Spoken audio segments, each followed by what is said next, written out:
All right, everyone, it's Friday, and you know what that means. It's time for Stop Being the Best Kept Secret. Let's get going here. I'm one of the co-hosts, Damon Pistolka. That is Kurt Anderson right over there. We've got Paola Santana, wordsmith extraordinaire, with us today. We're going to be talking about AI marketing strategies. What is your competition up to? Kurt, let's take it away and get going. Dude, let's do it. How is it? Is it cold in Seattle? Not really. Oh, it's not. How about Paula, Idaho? It's cold. We had our first little bit of snow a couple days ago, so Right. Well, which usually it's Christmas. Yeah. Well, Midwest and East Coast, it's like single digits, man. It is cold. Oh my goodness. So, I think it's a balmy like 20. It's like a heat wave right now. It's gorgeous, but it's but it is ski weather. So it is. Get your skis, get your jackets. So let's dive in. So Paola, happy Friday. Thank you for joining us. How are you? Friday. Yeah, thanks. Good. Yeah. Happy to be here. Thanks for having me on the show. Oh, we absolutely love having you here. Yep. And so you've done an amazing job. We've been doing like some competitive intelligence and like not necessarily stalking, but checking out our competitors. You and Damon have been creating some like new prompts and diving in. And I know like it's helped us. Like Damon, we discovered some really powerful things for B2B Tel's website, and you've been finding some wonderful things for client websites. Paula has as well. Yeah, Paula. So go ahead and start. If you could just share a little bit, like how this got started, this process, and what you're discovering, and how folks could apply this for them, their business.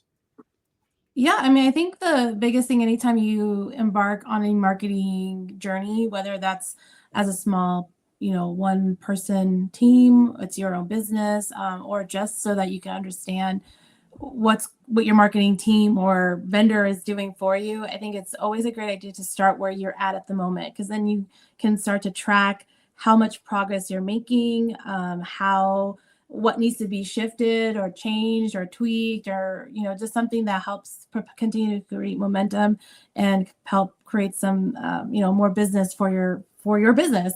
And so we've decided one of the things we want to do for our own personal clients was really to start to really come up with a baseline. And everyone starts at zero at some point, whether it's at the very beginning. Even the people who have been doing this for years and maybe a few months, who have millions of followers or millions of views or generating a lot of revenue, they all started somewhere. And so we want to make sure that we're able, as a business, no matter how big you are, that you can kind of see that growth and kind of help keep that tracking, the KPIs or the key performance indicators or any like meter metric or those type of ratings. You always want to gauge where you're at, and it's just healthy to do that as a business. I think we all learned that at some point in our business. We need to know how healthy we are, and the same goes for our online visibility. So Damon and I, we've been working on creating a prompt using ChatGPT and AI to help us do this, and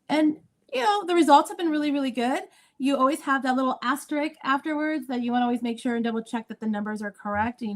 I always take it as a grain of salt, because you're letting AI do the work, and we should really be doing some of it ourselves, just so that we can make sure that it's giving us the right output. It's not giving us inaccurate information. And we always want to create based on reality, not something that's made up either by ourselves or the AI system. And so we've had some really great results from it, and just seeing where our clients are at online. And I think the main point for this is that as AI is becoming now very prevalent in all of our lives, no matter what we do to hide under our beds and not come up, like it's going to be part of our processes or our business somehow, whether it's just showing up in AI results and search results. That's going to become even a bigger, something to keep in mind and track. And so this is really why we started it, was to combine those two, getting results for our clients, but also how do we have them show up and ourselves show up online on a AI bot search engine. Well done. Damon, your thoughts, and you're calling it a visibility report. What's your takeaway? Well, this all started with, we've always been looking at things like, visitors, where they're coming from on a website and those kind of things. But as we started into 2025, and now that we're going into 2026, visibility in AI is becoming more and more. A lot of clicks are not straight through clicks, and the whole buyer's journey is changing because we're getting answers instead of getting served up a bunch of URLs that are going to potentially give us information that can answer our question, right? So now chat GPT, AI enhanced browsers, like if you got Gemini and Google, it's trying just to answer your question there. So you've done a good job, Kurt, with creating content to help companies get up into that AI to be part of the answer. And I was really, after reading some more articles about it and understanding how much that's really affecting businesses and visibility, because if you look, it's taken away slots for URLs to be listed and everything else. So you look at that and go, okay, that being visible there is pretty important. And then we backed up and went, okay, how can we measure that visibility somehow? And why not ask ChatGPT to try it? And that's really where the interest came and the idea came from. And as Paola has said, we get good general information that really does allow you to compare yourself to competitors, allow you to compare yourself just from past to now, if you can do that. And it gives you some generally good suggestions to move forward. So that was really the powerful insights that we're seeing from it now. That's helping us. Yeah, I love it. Paola, what do you want to add to that? Not much. I think that's what kind of everything I already said, and then what Damon was saying too. You're basically asking it to check itself to see how your client or yourself would show up on it, and that's really what the value of the prompt is. Like I'm not, to transparency, I am not an AI fan, but it does help for us to run up and catch up with the expertise of our clients. It helps us to kind of get some of them have been doing this for years and decades, and so me coming in at 25 years of age, right? I have a lot of living to go. No, but it's a really good tool. It's a great way for us to catch up to our clients and their knowledge and their expertise and their base. And so that's really why I lean on AI, is to help with that process and help us to really, see what AI sees about them. Right. Yeah. Right. Yeah. Go ahead, Damon. And I really think as we work in this more, it's what we're going to end up with is some sort of combination between AI doing its review of everything it can see, and then other things like Google Search Console or other, maybe even an API interface, or manually getting data from those places to really measure that more succinctly. But the AI part of it is huge for that first step and really understanding some great things that you can do right out of the box. Yeah, and we even discovered, like, on our very own website, we had a pretty significant challenge issue, and that visibility report pointed it out immediately, and so we could start taking actions to correct that. Yeah, and the one thing it's really good at that I've been pretty consistently happy with is that when you look at competitors, it does a really good job of going, okay, here's where you're at, and then goes and looks at the other people that you're comparing yourself to. It does a pretty good comparison. I mean, it might not be exactly, I've got this many index pages or something like that, but the overall comparison is pretty strong. What do you think about that, Paula? You've done it on a few now. Yeah, so I don't really get the index things. It's more of a surface level of like the content that's already being produced by you and then your competitors.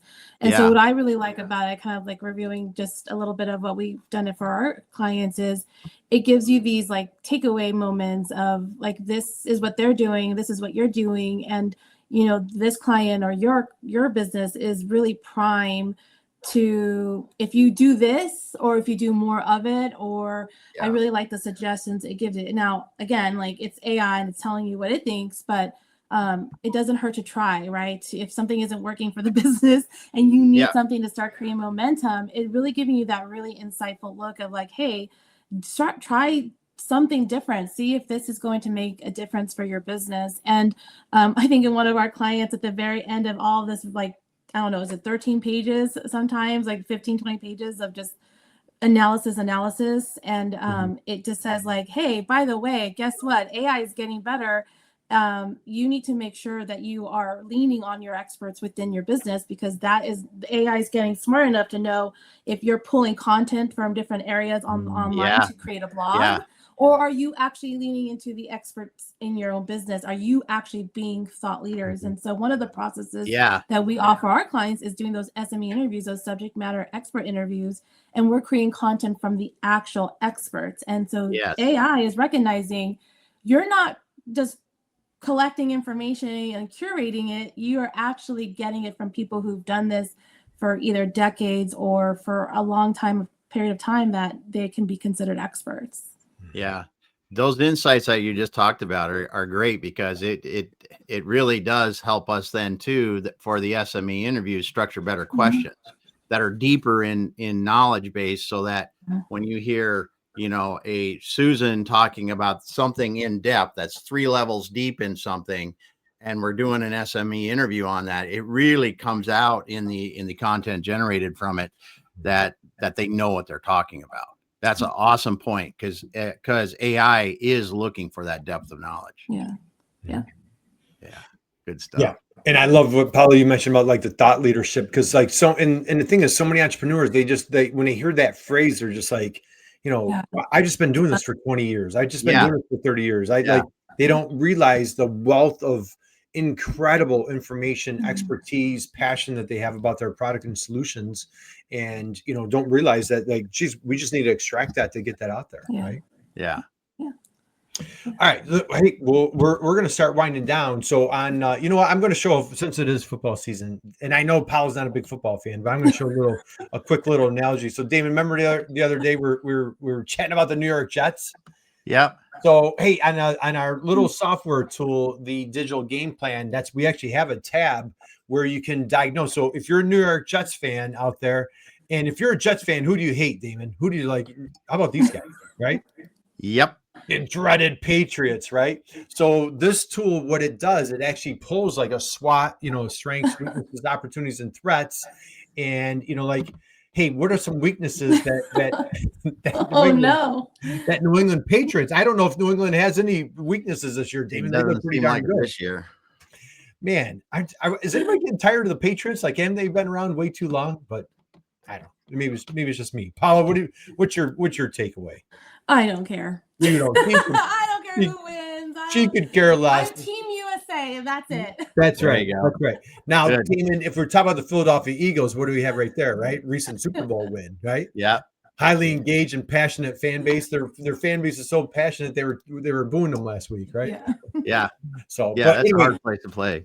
But that tool is just super helpful, because what it does, and so as a matter of fact, I was just on a client call Wednesday and pulled up the tool. And the guy like, that's our hated enemy. That's our hated competitor. You know, I know, hey, Paul, as Christians, we shouldn't say hate, right? But we strongly dislike them, right? How's that? But just teasing. But so anyway, it's just a great opportunity to get out there and like, hey, you know, I think, and we also, Paula, we have a client that sometimes we feel like we get a little too close or too obsessed with what the competition is doing, where I think it's good to be in tune. Well, let's close out on that. I think it's good to be in tune with your competition, but we just want to be kind of mindful. I don't know. Do you have any insight as far as like, what's a healthy boundary or like studying competition as opposed to like getting too deep?